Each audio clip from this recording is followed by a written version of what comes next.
Have you ever woken up in the dead of night, only to realize you weren't alone in your own room? Last winter, I thought the creaking in my house was just the wood settling, until the footsteps started pacing around my bed. And when I finally gathered the courage to look, I wished I had never opened my eyes. You might not believe me, but every word of what I'm about to say is true. For years I've tried to forget it, to bury it deep in my memory.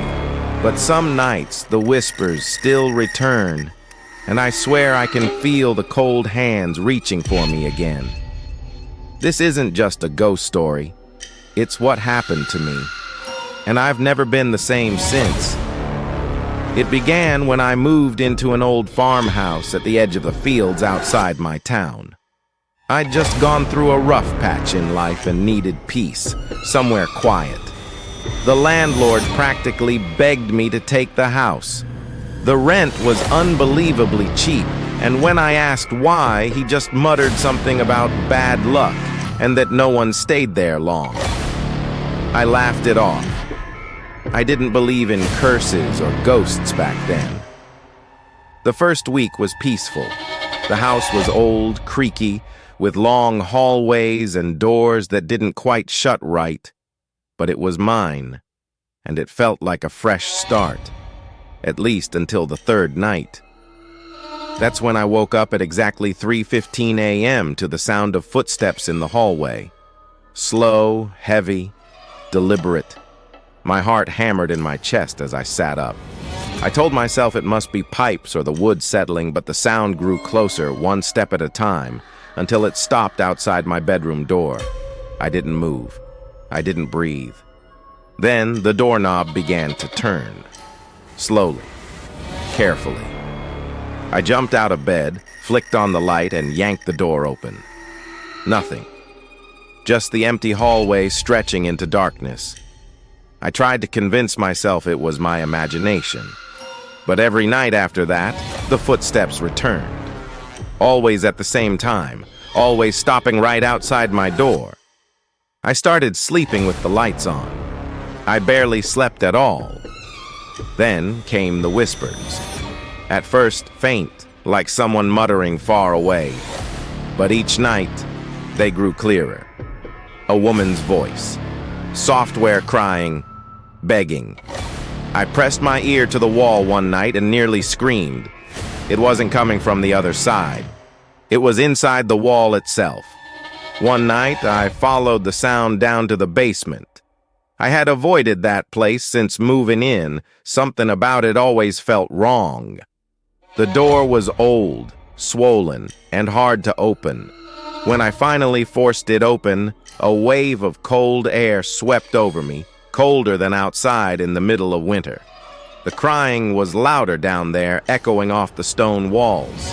I shone my flashlight around. Cobwebs, old furniture, rusted tools. Then I saw it.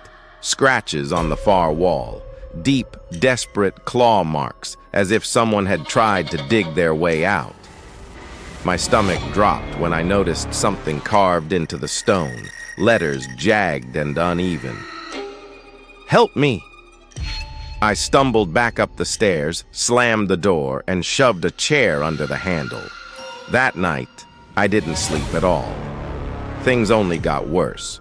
Shadows moved across the walls even when the lights were on.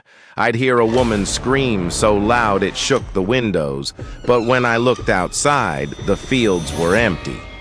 I stopped going to work. I stopped answering calls. I couldn't leave, I don't know why, but it felt like the house wouldn't let me go. The worst night came just before I finally escaped. I woke up again at 3:15 a.m., but this time the footsteps didn't stop at my door. They came inside. I could hear them on the wooden floor, coming closer to my bed. I couldn't move. My body was frozen, my breath caught in my throat. Then I felt it, ice-cold fingers brushing against my ankle. I snapped out of it, leapt out of bed, and ran. As I did, I caught a glimpse in the corner of my eye, A woman, her face pale and rotting, eyes black pits, her mouth stretched unnaturally wide. She was crawling on the floor toward me. I don't even remember how I got out. I just remember running barefoot through the fields until I reached the road, screaming like a madman. Someone finally stopped and took me to town. I never went back to that house, but sometimes when I close my eyes at night, I hear the footsteps again. Slow, heavy, deliberate.